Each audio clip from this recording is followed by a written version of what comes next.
Good morning, Mr. Kagawad. Good morning. So, karon, nakabili ka rin interview about sa how knowledgeable are you sa kanang kuan in the parliamentary procedure. Wala na ba ka sa parliamentary procedure na kay background or sa mga knowledge ng parliamentary procedure?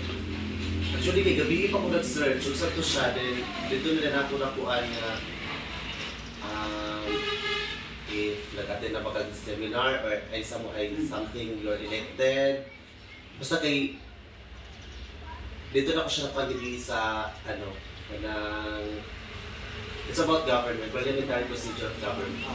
Under, ano na siya, yung background na sa parliamentary procedure. Parliamentary procedure mo is all about how a government official works. Yun na siya, how knowledgeable are you in politics, and etc. Mo na siya ang in general sa sa parliamentary procedure. So, magdating na ta sa first question na to.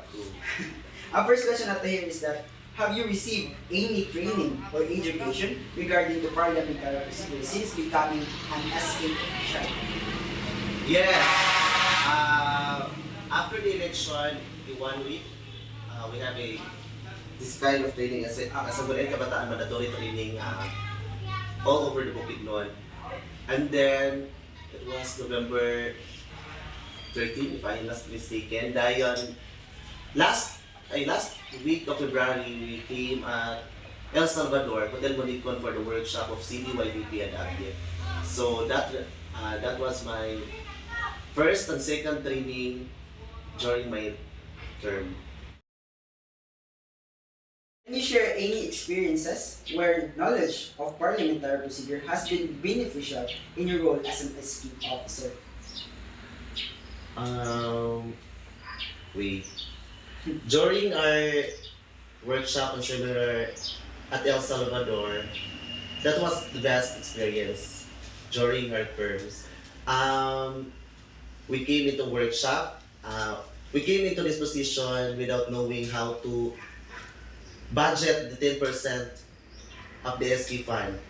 And that workshop made me realize, kami ditanan, as in, na dito na muna, kuan nga, even dito siya mandatory training, that was the best experience kay. Dito na muna kita, hindi na paligan, SK. We have to do something sa paperworks, from the budgeting, sa liquidation, preparation, the five rules of budgetary, the preparation, authorizing, the review, execution, and accountability. And mo to siya, one of the best experience to siya kay sa atong mandatory training namo. Kay katong mandatory training was overview as an SK official. Katong workshop is gipatry ni o kaya na ba namo nga magpakita sa key members mo CDYVP and ABDIP. Mao to siya nga kanang practice ni nga mo istorya sa in front sa kadaghanan may mga SK Federation, SK Kagawad, SK Chairperson sa El Salvador. And then at first day, nabunutan mi nga mag-present, so we're so lucky and we're so very happy kaya na-correct me. One of the best experience as SK official is na-correct me kinami sayo, and then gidayeg mi kay wala mi naulaw, tapos daghan mi og sakto. Mas daghan mi kanang sakto nga nabuhat kaysa sakto nga namali. Kaysa namali, I mean. Materials or assistance available to them, like books, online resources, and mentors or support, do you think would help SK officials improve their knowledge of parliamentary procedure? For me, it would be the mentor or the advisor. Actually, we have a book for the SK official. Tanan dito is naka-overview kung sa imong buhaton. But in person, hindi dito siya nimo makaya o wala kay advisor. So, my advice to the SK official is mangutana jud sa advisor or sa mentor nga kanang mas naikahibalo. Kay pag-abot na mo dito sa CBI sa workshop na mo sa El Salvador, nag-present mi nga kanang dili na pud kami. Naami guide budget officer sa municipality of Pangantukan. Gi-guide mi nila, sige gid pangutana para lang gid ka nang dili ni ma there's nothing wrong to ask man pud yun. nagutana lang ni if sakto ay kanang member pa ba rin siya sa 9 rooms of kuan sa SK, ana tapos ano siya, ma'am, okay ra ba kayo rani kadako, ana na siya sa pagka kuan, mabilong na ba rin siya sa capital outlay or sa MOOE pa ba ni. So, my advice as SK official based on my experience is to ask a question for an interview talaga for advisor. That's my kuan para maka-work sila, para dili sila mapataka kay at the end basi mapatawag pa sa accounting, basi mapatawag pa sa munisipyo ka ma-question pa kay namali na kay wala na utana ka ng based na sa ilang gusto mahitabo sa ilang barangay. That's all. Ang kapat na question here kay, what specific training, educational or instruction, or educational opportunities would you recommend for SK officials to enhance their understanding of parliamentary procedure? For me, the Seguridad Kabataan Mandatory Training. That will be the first training if you will be elected as SK official. Dito yung mabalaan o you elected as SK official nga wala ka kabalo sa buhaton. Promise. Even ako paniga lang din ang SK. Tinuod jud na. But during our mandatory training, even sa pagbuhat og resolution, pagpangutanan sa among tanan og kinsa magbuhat og resolution for the SK, wala ka katubag sa among room. Tapos our speaker mura siya galain, mura siya kanang na-insult niya, nidagan mig SK, nga wala mi kahibalo. Wala mi overview. During our Seguridad Kabataan Mandatory Training, dito na nila istorya na kami tanan mabuhat. Dili pwede isalig sa secretary, dili pwede ang mag-author is ang secretary, dapat ang author is dito siya namo nakuan. So sa training dapat mandatory sa SK mandatory training dito ta mag-present. Mo tong mandatory siya kay overview as SK official ang ilang ginatudlo dito.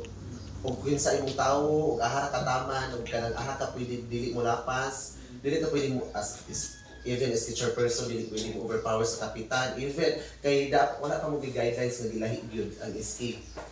Dayon ikapila mi mag-report sa DILG, ipa-report pa mi sa DILG quarterly.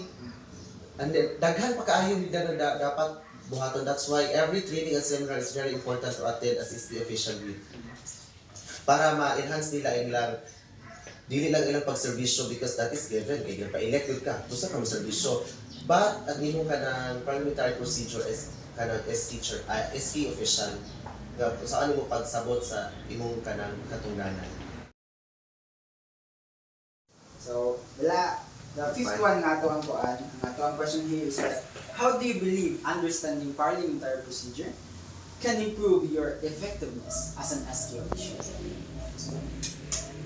How do you believe understanding parliamentary procedure can improve your effectiveness as SK official? For me, I think based on my experience, that would be 100% timutuod ko during the sa among parliamentary procedure. Sa among workshop at training nga naagihan, we've learned so much. But it depends on the SK official if he or she put into her action o kanang gusto din siya kanang tumanon tong gipang istorya sa mga speakers or dili nara dito sa iya na SK official. But for me, kaya namo. That's why ko tuon nga kanang parliamentary procedure nako siya tabang. Effective siya as an SK official, as a public servant nga mo-serve sa mga kabatanunan kay dili na magud siya ingon nga kanang the base lang gid mi sa sports. No, daghan pa kay mi kanang program nga gusto unta kayo, but in another way kanang we have a limited funds due, especially sa depende gid sa ila sa barangay 10% ra pud sa SK. But for me, parliamentary procedure help us how to budget, how to maximize our kanang programs, and how we can be able to help the other youth without a fund. So na mga program nga dili na kinahanglan funds, na kanang kuan magdepende dito sa among seminars, dito nila gipahibalo ug unsa mong kinahanglan buhaton ang SK official. So that overview helped me and the other SK official of our barangay na kanan. Ay, dapat maging manali di ay para makagain og funds, dili lang magsalit sa SK fund. And then, parliamentary procedure made me realize that being an SK official is effective as a public service. Yun ka na gusto dito ka mo serve, dito duan ka sa workshop trainings, especially sa parliamentary procedures. Do you believe that having a strong understanding of parliamentary procedure can lead to better decision making within the SK Council? Why or why not? Yes. Why? If you really studied about parliamentary procedure and if you apply it into your action, you will know and you will see kung unsa to imong nangatun-an. For example, nagplano ka sa imong CDYDP o kanang greening program for the key members, and then nag-present ka sa budgeting ninyo sa council sa SK dahil na-aprobahan sa council, nag-budgetary, tapos if you ang imo siyang sundon ang parliamentary procedure na gitundo during sa workshop o kung sa mga pangbuhaton, you during seminars, training, effective ka as SK official. Pag imo gid siyang tumanon. O dito nimo siya encourage pud nimo tong, for example, kay limited ra man pud gyud ang for example atong sa El Salvador may naglimited lang og kanang tao nga ubanon, SK official. Punta ato SK chairperson, secretary, and SK treasurer kay tungod sa kamahal sa registration. And then nakauban ko as SK kagawad kay dili available ang secretary, so ako ang uban chairperson. Tapos ito parliamentary procedure sa ilang action as SK official nga dili lang kanang mag-service lang sila diha. No, apil sa budgeting, apil sa mga procedure sa budgeting, apil sa pagbuhat og CDYDP o plano. That's all. Og ila tong i-apply, for example, masugdan ako, and then madalayan ako sila.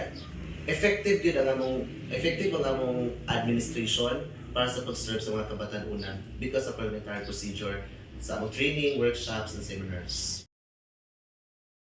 What are your thoughts on the overall effectiveness of the SK governance structure in your community, considering the knowledge of parliamentary procedure among officials?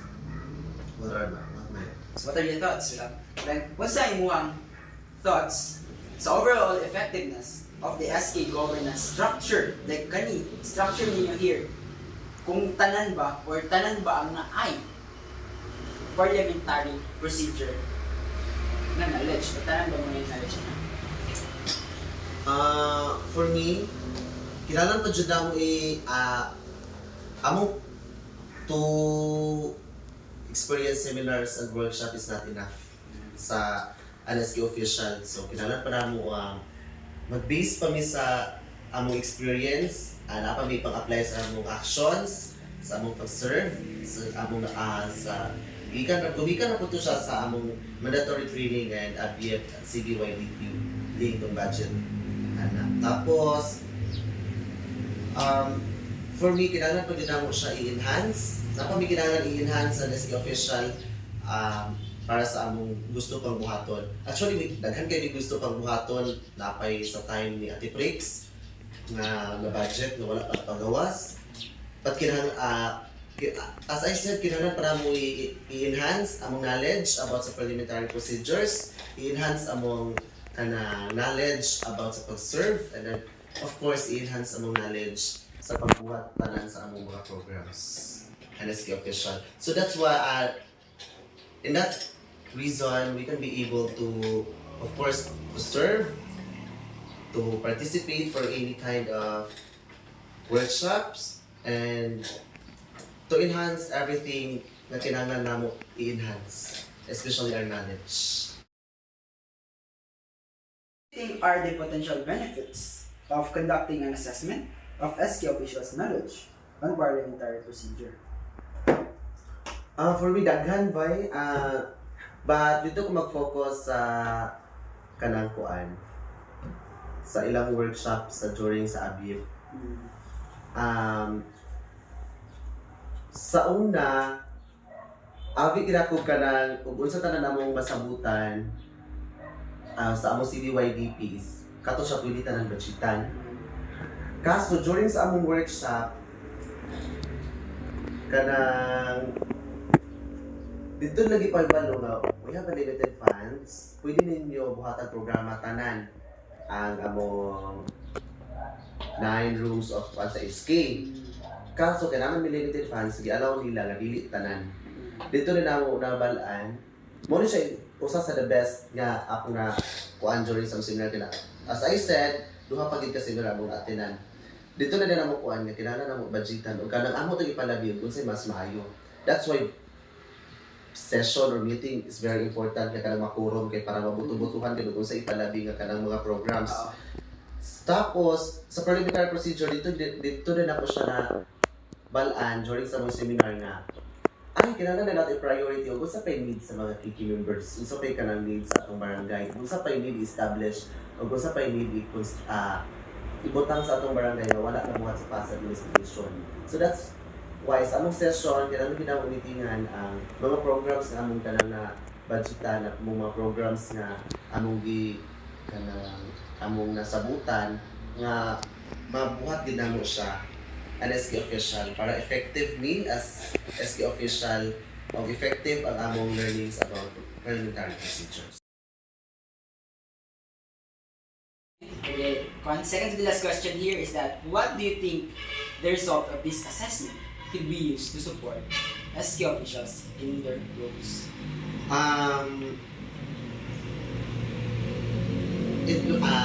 Makatabang ni sa ilaha if this would be published on social media or even alang mapakita ani sa willing mo dagan na SK official soon. Isa lang siya nga akong kukuan learn and experience. That is the very important thing you have to do as SK official. Daghan kay gusto matun-an, daghan pa kag gusto matun-an, tapos dapat sa imong experience pagahin jud kag time nga makatuon ka. Sa gusto mo dagan og SK chairperson or SK member baka ha, know that being an SK official is not all about leads. It's not all about, sige, padula ta para anak. No. Even that is the favorite of all the SK members or the SK chairperson. Tanan, naayon din na siya. Naayon din na siya mawala. That is the number one, gusto ko na siya sa pinaka-akong budget yun sa kuan. But for me, makatabang din siya as overview sa SK official na dili lagi din siya paligalan. Overview sad siya nga dapat daghan kag matun-an ang SK official during sa inyong seminars and workshop. Dili ka mo-attend dito kay para lang ka ng attendance, even mandatory or dili pa na siya mandatory. Daghan kag matun-an if you engage yourself into a situation nga makatuon yun. Because gipot na ginamo lang actually ito si chairperson na ginagingon nga kanang maminaw jud ta para gyud makabalota what is CDYDP, what is ABIEP, what is SK, what is the 5 rules of budgeting, what is unsa pa among kanang unsa pa among need improves, unsa pa ang kanang need na mo buhaton sa among barangay. So sa willing mo dagan ang SK official, engage din ang kaugalingon nga makatuon. That is very important. What is the importance of having knowledge about parliamentary procedure for SK officials? That's very important. If you're elected as SK official, tapos pangutanon ka sa batanon, isa itong programa. Tapos wala kay overview, wala kay kanang knowledge as SK official. Ulaw kayo, promise. Kami gipangutanan ni kanang ako na pangutanan ako about sa fiberglass, about sa mga kanang activities. And happy ko kaya katubag ko sa ila. That's why I told you earlier that i-engage yun ang kaugalingon to learn about parliamentary procedures. For example, na yung mga trainings sa seminar, even that mandatory, kinahanglan dyan siya mugahin ng oras ang SK official. Para in kaso, pag-assembly, pag-abot sa assembly, naagi time nga na yung mga tana. Kung ikaw ang ipatubag sa chairperson, kay Tapos nagsalig ang chairperson kaya naka-join sa seminars, na kay overviews, na kay kuan. Tapos wala kay matubag kay wala ni mo gi-learn, wala ni mo gi-engage yourself. Ato lang ka dito kay basta nag-attendance ana kay gipauban ka, ana kay allowance. Dili ka makatubag. During assembly pag na siya. Gitudlo na siya sa among during sa among kaning kuan SKMT na mandatory training na dapat namin mabalaan kay kaso pangutanon mi sa among kiki members nga wala mi katubag mo na isa kasayo mo gito nga nasilay quote nga kanang nalimot ko sa quote basta kanang nakigiplano tapos napalpak imong plano, it means plano nimo nga mapalpak imong plano. If your plan ano to dili na ko siya mga kuan nalimot ko basta nasilay thoughts yun na nato kay nagdagan mo kag-SK official, it means kabalo ka sa imong trabahoon. Kung pangutanon ka sa kiki members sa atong mga activities, kung sa atong mga kanang buhat ay sa mga programs, dapat na kay katubag ng SK official. That way, very important, akong gisulti na that's why very important to engage yourself to learn your parliamentary procedures. Attend every trainings or seminars. Bahala, grabe ka kapoy na naging na parte din na siya sa seminar ng grabe ka kapoy sa Tignan Lingkod. But at the end of the day, makita niyo ang result if pangutanon ka sa kiki members if what is the programs, pilay budget, nga rin mo na nagagamay ang budget, nga rin na nagagamay ang kuan. Dito rin mo makuan nga we have a limited funds. Anak, na kayo matubag ka na SK official. And you will see how effective you are an SK official if kabalo ka sa parliamentary procedures and if you attend seminars and you engage yourself to learn.